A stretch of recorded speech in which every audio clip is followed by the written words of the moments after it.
আসসালামু আলাইকুম সুধী দর্শক, আজকে আমরা আপনাদের জন্য নিয়ে এসেছি অত্যন্ত চমৎকার কিছু বিষয়। আজকে আমাদের খুব অতীতের পুরনো একটি জিনিস, কিন্তু যারা ফার্মিং এর সাথে আছেন তাদের জন্য কিন্তু অত্যন্ত আবশ্যকীয় উপাদান, সেটি হচ্ছে হারিকেন। এই হারিকেন আসলে নতুন প্রজন্মের অনেকেই একেবারে চেনেন না। দেখুন, এই হারিকেনের সাহায্যে যে এক সময় শুধুমাত্র বিদ্যুতের বিকল্প তা নয়, কিন্তু বিদ্যুৎ কিন্তু এই হারিকেনের বিকল্প হয়েছে। এখনো পর্যন্ত যখন আপনার হাতে কোনো বিকল্প ব্যবস্থা থাকবে না, তখন কিন্তু এই হারিকেনই আপনাকে আলো এবং তাপ দুটোরই ব্যবস্থা করে দিবে। খামারে কোথায় কোথায় প্রয়োজন খেয়াল করুন। যারা সনাতন পদ্ধতিতে ডিম ফোটায় তাদের জন্য কিন্তু ব্যারেল সিস্টেমের মধ্যে দুটি ব্যারেলের মধ্যে একটি ব্যারেলে এই হারিকেন দিয়ে সেটিকে তাপ দিতে হয়, এবং যখন সেটি তাপ হয়ে যায় তখন অন্য ব্যারেলে আবার এই হারিকেনটি সরিয়ে সেই ব্যারেল থেকে ডিমগুলোকে তাপ হওয়া ব্যারেলটির ভিতরে দিতে হয়। এভাবে কিন্তু ডিম ফোটানো হয় সনাতন পদ্ধতিতে। এখন যেখানে আমরা ইনকিউবেটরে ডিম ফোটাই, তারপরে কিন্তু বাচ্চা ফোটার পরপরই এই হারিকেন দিয়ে কিন্তু আমরা অনায়াসে ব্রুডিং করতে পারি, যদি সেখানে ব্রুডার না থাকে এবং কৃত্রিমভাবে আমরা তাপ প্রয়োগ করতে না পারি বাল্বের মাধ্যমে অথবা হিটারের মাধ্যমে। সেক্ষেত্রে কিন্তু এই হারিকেনটি কাজে লাগে। তৃতীয়ত, আমাদের খামারে বড় পরিসরে যখন তাপমাত্রার শুধু নয় আলোর প্রয়োজন হয়, সেই সময়টিতে কিন্তু আমরা এর সাহায্যে অনায়াসে খামারকে আমরা আলোকিত করতে পারি। আর শেষ পর্যন্ত যেখানে বিদ্যুৎ একেবারেই নেই সেই জায়গাটিতে এর বিকল্প কিছুই নেই। চলুন আজকে আমরা হারিকেনের পূর্ণাঙ্গ অংশগুলো কোথায় কি, সেটি ব্যবহার বিধি কি, সেটা পুরোটা বোঝার চেষ্টা করব। এবং হারিকেনের জ্বালানি সম্পর্কে আমরা কিন্তু এখান থেকে একটু দেখে নিচ্ছি। কেরোসিনের তেল, এটি কিন্তু হারিকেনের একমাত্র জ্বালানি। আজকে আমরা এই হারিকেনের জ্বালানির তেল নিয়ে এসেছি, এবং বাংলাদেশে এই হারিকেনের জ্বালানির তেলটি কিন্তু নীল রঙের পাওয়া যায়। তো চলুন আমরা একটু দেখে নিই যে আসলে আমাদের যে হারিকেনটি রয়েছে সেই হারিকেনের কয়টি অংশ। দেখুন, এটি হচ্ছে হারিকেনের বডি, এবং এই হারিকেনের বডি ছাড়া কিন্তু আরেকটি অংশ ক্লাসের আমাদের সামনে রয়েছে। এটি হচ্ছে চিমনি। চিমনিটি দেখুন, উপরের মাথাটি কিন্তু ফাঁকা অংশ ছোট, আর নিচের অংশটি কিন্তু অনেক বেশি পুরু হয়ে থাকে, মোটা হয়ে থাকে। এই পুরো চিমনিটি কিন্তু সহজেই ভেঙে যেতে পারে যদি আপনি একটু নিরাপদের সাথে এটিকে ব্যবহার না করেন এবং নাড়াচাড়া না করেন। দেখুন, এই চিমনিটি আপনি এখানে নাড়াচাড়া করবার জন্য, বের করার জন্য কিন্তু একটি ছোট্ট অংশ এখানে রয়েছে। আমরা একটু দেখে নিই আসলে চিমনিটিকে কিভাবে সেট করতে হয়।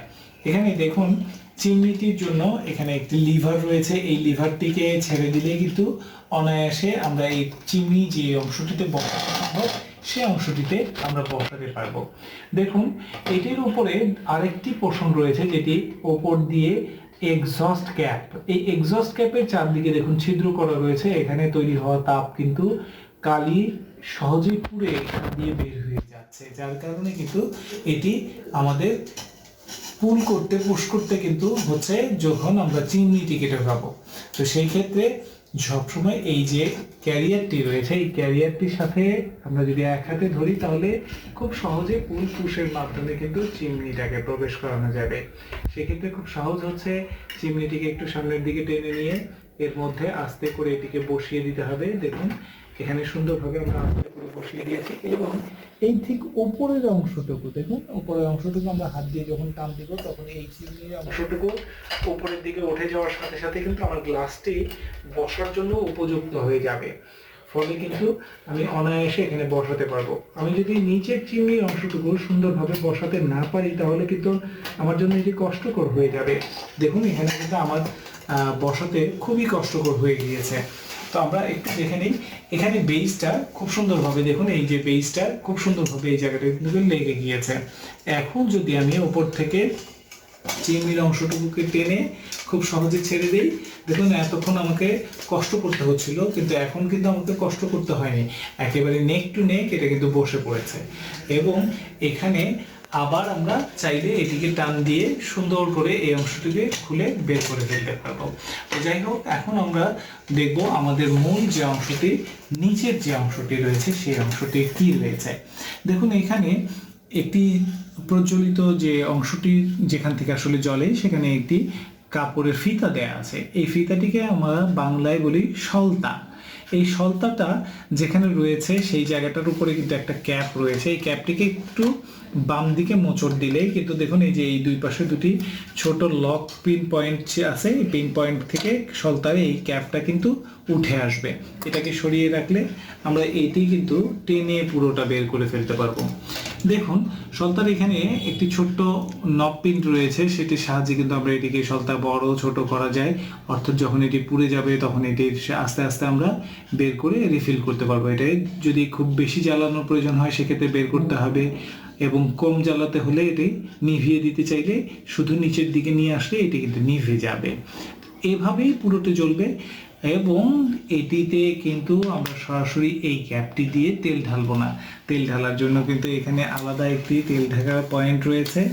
এই যে পয়েন্টটি সেটিকে খুলে আমরা এই নির্দিষ্ট সাকশন পয়েন্ট দিয়ে কিন্তু আমাদের তেলটিকে প্রবেশ করাবো।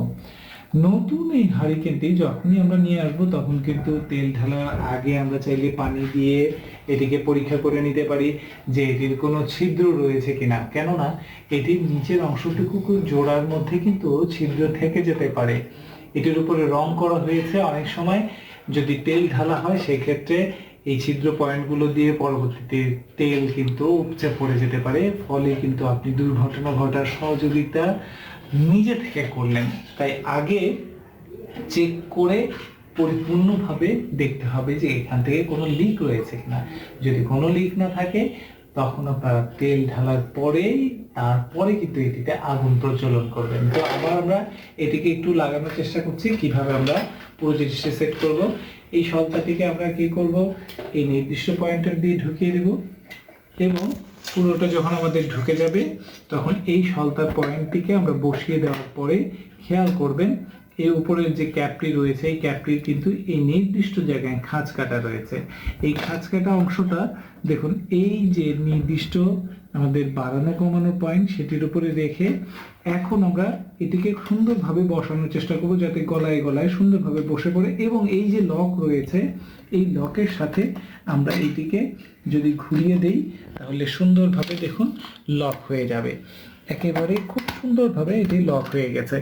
যদি এই অবস্থায় লক হয়ে থাকে তাহলে কিন্তু তখন আমাদের উপর থেকে চিমনিটি বসিয়ে আমরা সুন্দরভাবে এটির উপরের দিকে টেনে দিয়ে দেখুন আমরা বসিয়েছি, এবং টেনে দিয়ে এটিকে আমরা এখন বসিয়ে দিলাম। আমাদের পুরো জিনিসটি বসানো হয়ে গিয়েছে। এখন তেলটি ঢালবো এবং তেল ঢেলে চেক করব। চেক করার পরে সুন্দরভাবে আমরা আমাদের লাইটার দিয়ে অথবা একটা ম্যাচের কাঠি দিয়ে আমরা সুন্দরভাবে আলো জ্বালাবো।